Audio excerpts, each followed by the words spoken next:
Bir zamanlar dünyanın en xaraba ölkəsi, bugün isə dünyanın en çiçəklənən ölkəsi olan Finlandiyanı bax bu gördüyünüz böyük şəxsiyyət Snellman qrup yaratmışdır.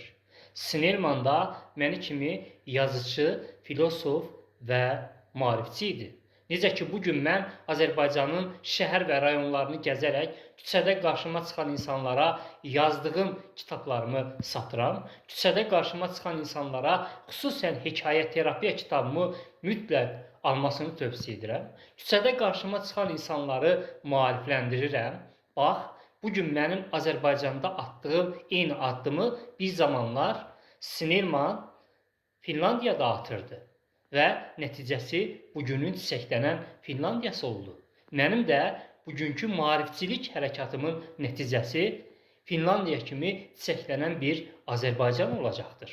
Mənim hədəfim budur. Bu günləri mənim küçələrdə yazdığım kitabı satmaq ideyası bax bu böyük şəxsiyyət Snellmanın ideyasıdır. Mən ondan götürmüşəm bu ideyanı.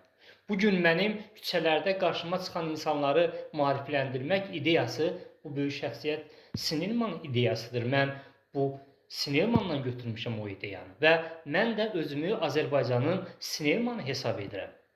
Necə ki, Snellman Finlandiya kimi çiçəklənən bir ölkə qurdu, mən də Azərbaycanı Qafqazın Finlandiyası kimi çiçəklənən bir ölkə inşa edəcəm yazdığım kitablarımla, bax bu çıxışlarımla, eyni zamanda digər auditoriyalarda apardığım çıxışlarımla.